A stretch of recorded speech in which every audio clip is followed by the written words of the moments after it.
Hey, I'm Dr. Lizzie Houghton, the Courage Cartographer. And if you've ever wondered, how do I show up and not get burnt out and not feel cynical and still keep showing up with the leadership heart that I want to have, then you're in the right place. Those are the kind of questions that we answer here.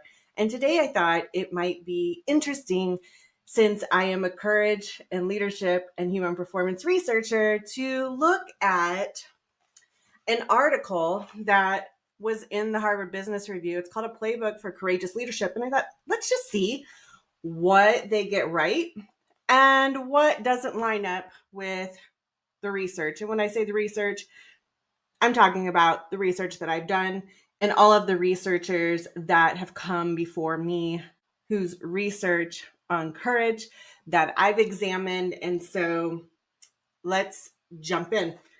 So number one, strategy.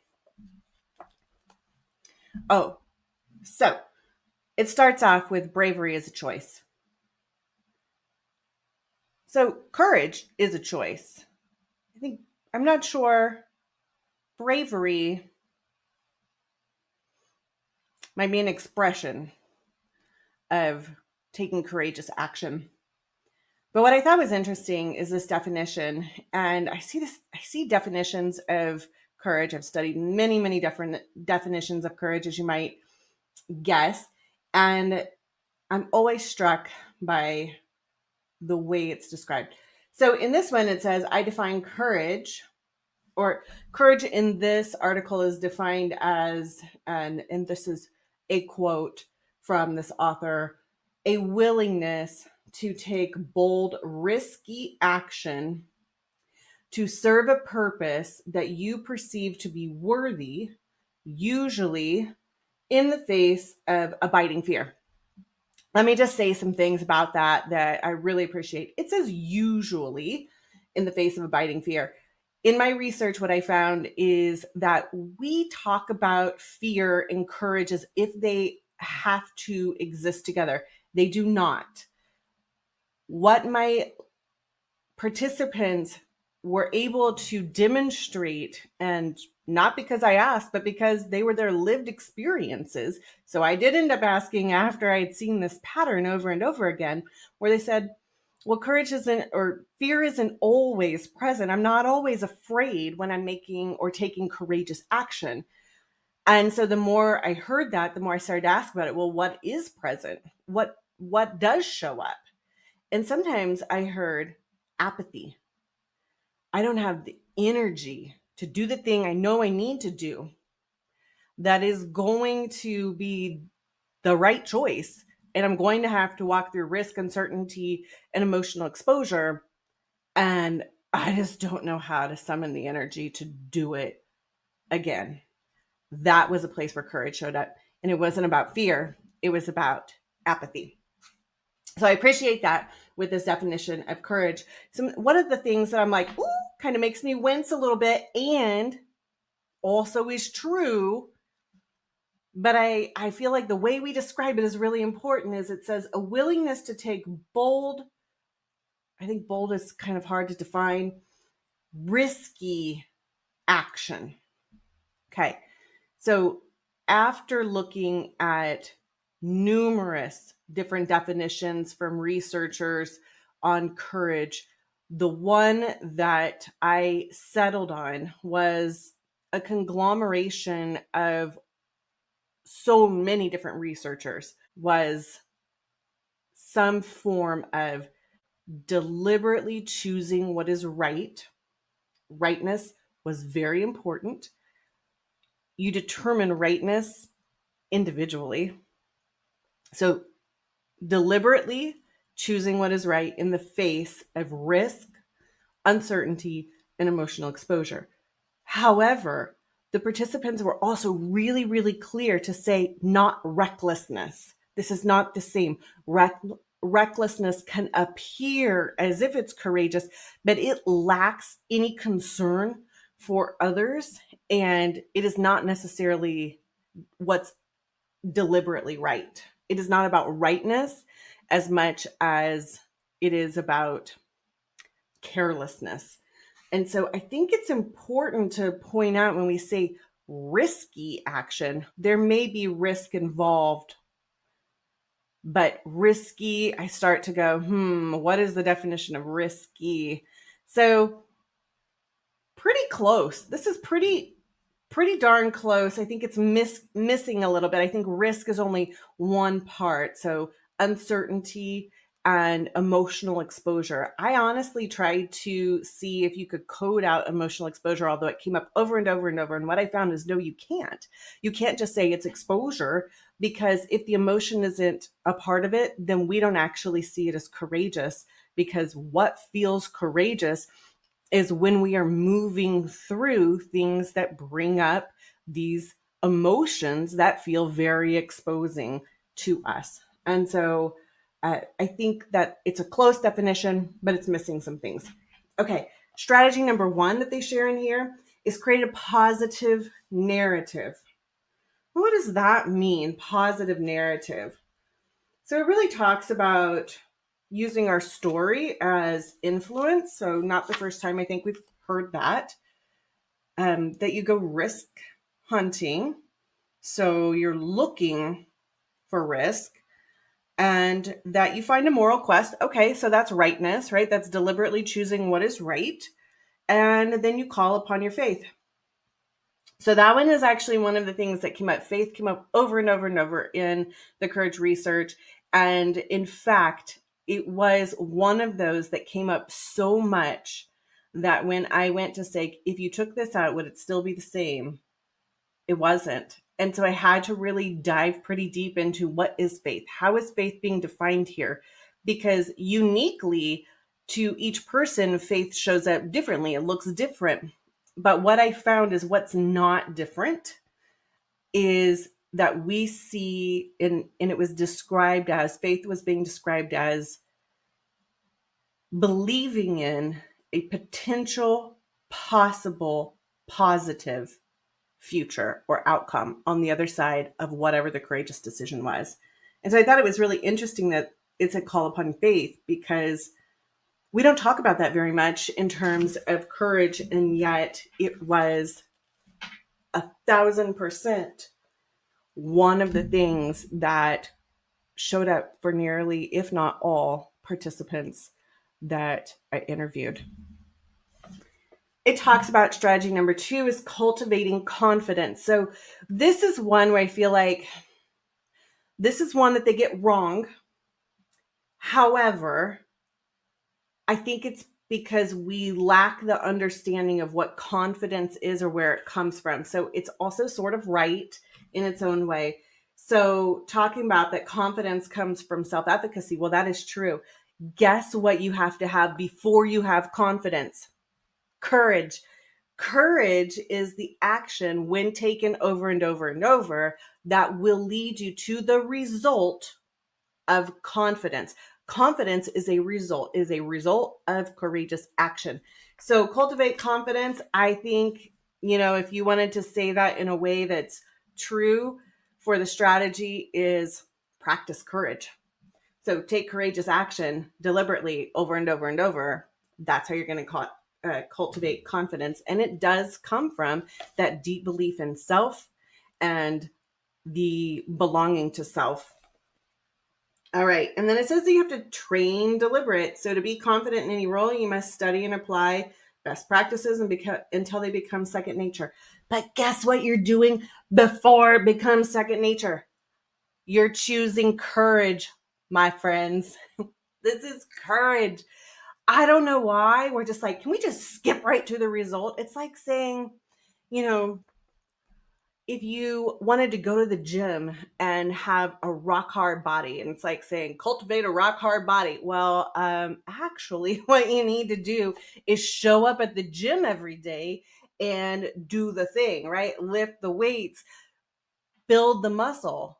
Courage is building the muscle. The results you get afterwards, rock hard body, confidence. Confidence is the result, just like courage. Okay. Ooh, I get spicy on that, because it's like, y'all quit telling people to go out and cultivate their confidence. Why don't you teach them how to cultivate courage and let them know on the other side of that, is confidence. It's confidence. It's a result. Okay. Strategy number 3. Take small steps. Evaluate objectively. Let meaning emerge.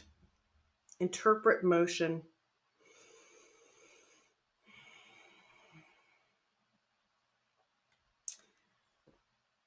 Well, I think you could add, or you could maybe put strategy 3, take small steps, before strategy 2.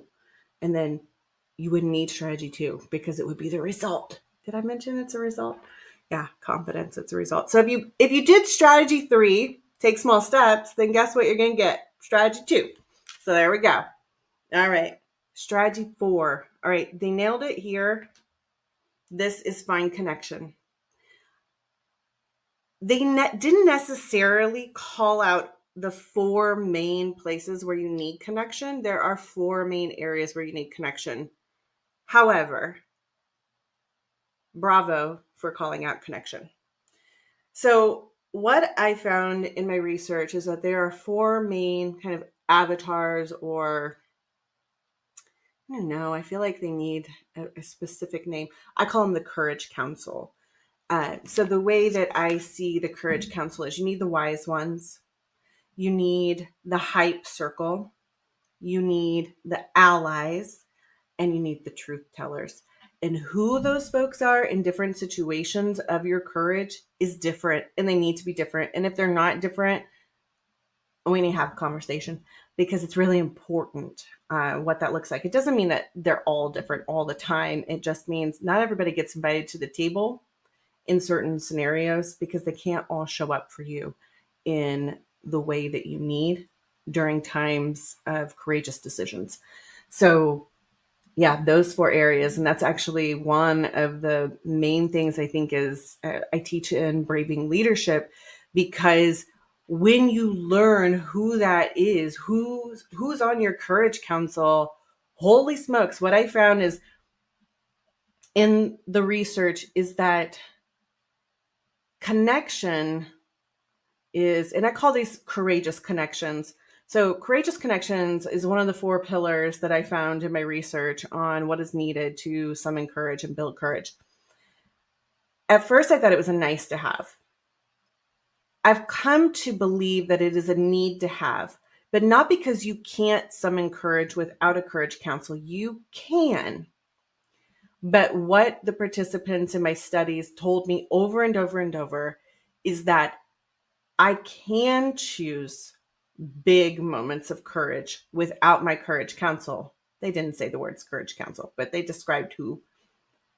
But what I can't do is go nearly as fast. So it may take me months or years longer to make that decision and take that action than if I have my Courage Council around me. Then I can speed it up by months, days, minutes. They can go light years faster with their Courage Council. And who's on that council is incredibly important to understand, because not everybody gets to show up at the council. Not everybody gets an invitation, my friends. And then number 5, it's interesting. Strategy number 5 says stay calm. Playbook for courageous leadership. Staying calm is important. It is important. I don't know that I necessarily think it's about courageous leadership as much as it is simply about leadership, period. That it is the role of the leader to find a way to be chill when everybody else is freaking out. But when I stop and think about what that looks like, and I think about really hard times that I've led through, I do think it takes courage, deliberately choosing what is right. Yeah. In the face of risk, uncertainty, and emotional exposure. Okay. So when I measure it against the definition, yeah, staying calm in really challenging times takes courage. And I do think that that's part of the courageous leadership toolbox, is that emotional regulation, right? We know that when we are choosing courage, that we're walking through emotional exposure. And if we're going to be emotionally exposed, I would say what I have found is that courage is a dish best served with the side of emotional intelligence, because we can be courageous and go and wreck ship if we are not being also deliberate about our emotional regulation. So we can say the things, right, that are courageous and need to be said, but if we haven't had the emotional awareness and regulation to do that in a way that still brings kindness or care or thoughtfulness or timing along with it, then we can get into causing harm. So, yeah. All right. Strategy 5. They did a good job staying calm. And that's it, my friends. So, Harvard Business School, I'm just going to say good job. I think there are a few things missing, and perhaps they're not missing, but they're just that next article as a follow-up to this one and to build from here, because there are some things that I think would be helpful to elaborate on and could really give people a stronger set of, okay, I hear you have 5 strategies, but now what?